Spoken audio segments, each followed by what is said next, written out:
Hello, this is William with CommanderCast.com doing the wrap-up video for the Arabian Nights edition of Avacyn Guardian Angel, and oh my god, I am just exhausted after playing that 2-hour game against Super Friends Chromat. Some pretty good things did come from that though. We did get to see more of our cards getting played and blown up subsequently. We did get we did walk away with the solid idea that you should play more than one way to deal with enchantments. That humility actually just really hurt everyone, and we went through half of our deck and we still didn't see a single disenchant, which is ridiculous. Fortunately, we did get to see some really cool stuff. The Bazaar of Baghdad and Library of Lang combo is very interesting. So if I were to draw 3 cards a turn, I could choose 3 cards in my hand and just put them back. That's almost a brainstorm. It's not a hand plus, it's more hand fixing, but it's almost a brainstorm. And that's actually really, really cool. Bazaar of Baghdad is going to be here for a little while at least. With the Howling Mine, it actually just is a brainstorm. So that's really interesting. Didn't there? Yeah, I'm sorry. My brain's just fried after that 2-hour game.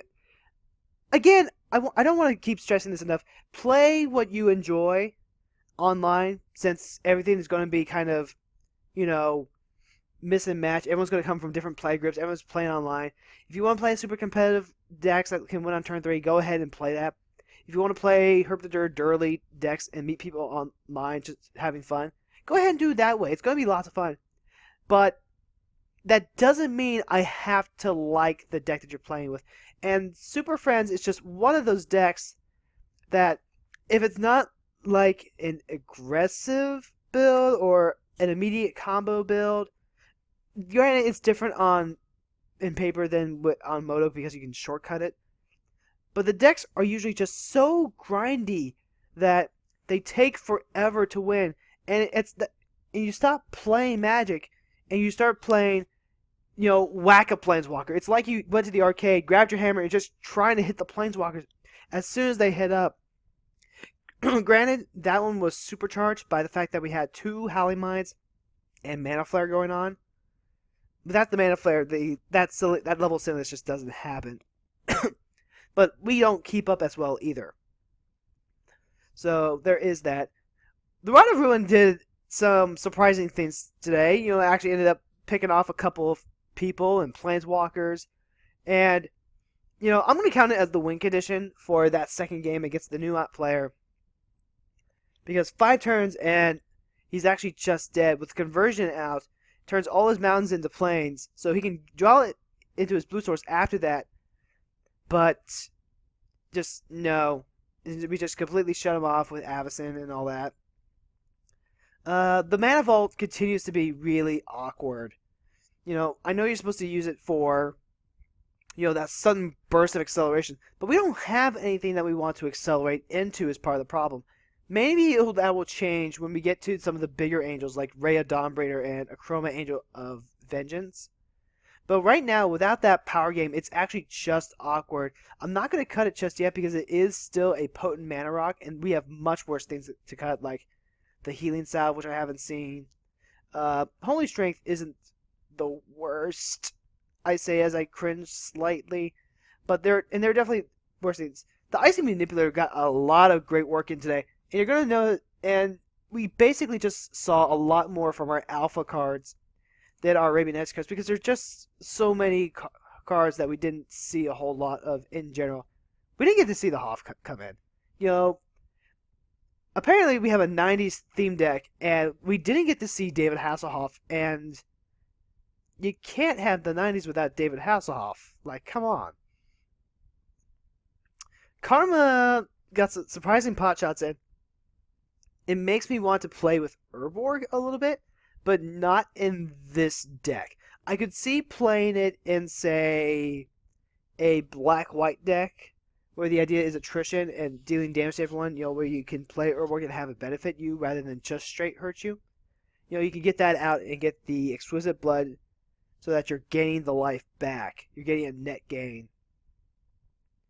Armageddon, we saw it in that first game, I think, where you just get into these awkward situations where it becomes really hard to play right. If anyone else has a lead on the board, then you're not in a good position to play Armageddon. And the problem with the deck that we have right now is that it's really hard for us to build a lead.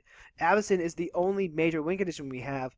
We can try and go with like Obsidious Golem or Personal Incarnation, but those are only 3 cards, and Avacyn's the only one that we're going to continuously see.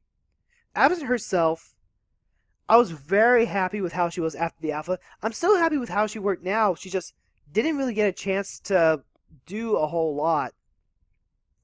Against the Jaya Battle player, Linvala would have been better, if only because Linvala would come in, give me a life burst, make an angel token, and there's that. But Avacyn, again, has that really big effect where she can say, for 7 mana, you cannot pass. And I'm finding that I want that bigger effect rather than Linvala's, little incremental thing. With Jaya, we just got into an attrition war and we lost. As soon as they got that, they drew some crazy amount of cards. I can't remember what exactly it was that drew them the cards, but they just out-attritioned us. Island Sanctuary is mixed results so far. At times it's good, and at times it's not that great. I do like the option that I can still draw the card if I don't need to do it, and just have it there as a security measure. We still haven't really seen anything from, Semite Healer, Righteousness. We still haven't Glasses of Ursa. Oh my god, we still have a lot of chafes to go through. Even Rod of Ruin might not be in the first line of cuts because at least it was doing something. It's 7 mana to just ping for 1, but what a great story to say. Hey, I dropped the Rod of Ruin, and I just knocked the crap out of someone. I'm sorry, I'm trying very hard not to overly swear or anything like that. Or I'm trying to keep it PG-13 for my videos. With the podcast, it's like whatever. But with videos, I know friends that I want to watch. I'm asking to watch this, and I want them to not hear my CMS swearing. The circle of protections, you can go back to the first video, and I was so on the fence about whether I was going to cut the extra lands or cut the circles right out, and the circles really proved their worth today. The Bazaar makes them easy targets to discard, and when they're good, they're really, really good. When they're bad, it's okay because then they just become discard fodder, or I can build a Enchantress sub thing type into this. So really, really happy with how the circles worked out this week. They're definitely the all-stars. And I think that's really all I have to say. The times that we got to see some of the Arabian Nights stuff, like Jandor's Saddlebags, Ebony Horse, it just wasn't a good position for them to be in. I'm probably going to still hold on to the Blessing. Holy Strength will probably end up getting cut. We're not in a position to really cut creatures yet.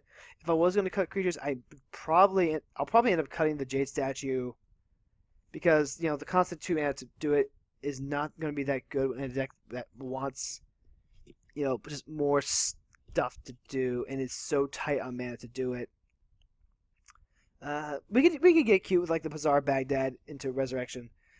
We're definitely going to be cutting some of these lands. Oasis, Island of Wak Wak they weren't that impressive.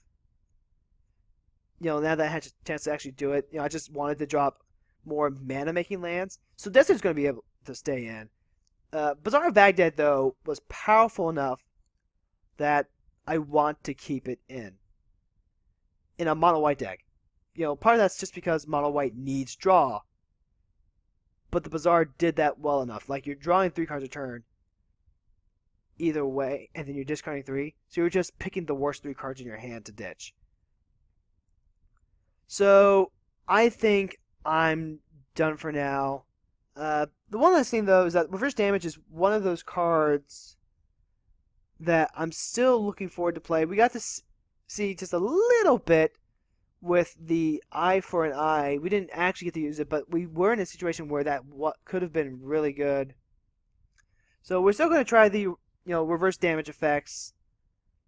We're going to see how that works out. For now, though, I am starting to feel a little bit hoarse in the throat.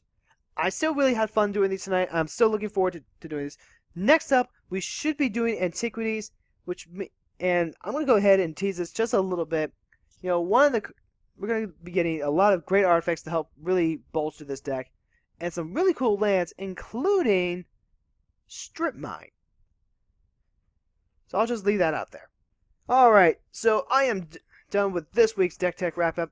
Thank you very much for watching. My name is William Hernandez. If you want to follow me, I am at BlueRam1409 on Twitters. You can also follow the CommanderCast Twitter account, which is at CommanderCast. Check us out on Facebook. Check us out at our website, CommanderCast.com.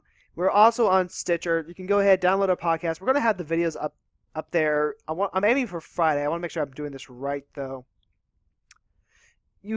And if you like what you watched tonight, you like hearing me, just bang my head against the desk every time I have to play against a Super Friends deck. You see what Super Friends does to me? If you want to support us, go ahead, head over to Patreon. It's the CommanderCast Network. Think about becoming a patron. If you donate at least $5 a month, you're going to get these videos ahead of time. I'm going to shoot for a week ahead of time. The only reason that these only came out a few days before the Friday release was because, I did that for the alpha. I'm going to try and do it for Arabian Nights. Arabian Nights might be... No, I can... I'm going to figure out how far in advance the videos are going to be posted. But they are going to be posted early. And if you donate $10 a month, you are going to get a bonus episode. I am going to record another game with this version of the deck and post that exclusively to the Patreon for $10 plus. I'm going to try and make it a good one. So, we'll see what happens there. You got to see a 2-hour game against the Super Friends deck, and a game where a Numa player had no blue, but still beat the dog out of a Maelstrom Wanderer player. So, who knows what's going to be in that bonus video? I certainly don't, because I'm just absolutely afraid from that Super Friends deck. Alright, so this is William from CommanderCast.com, signing off by saying, let's get it!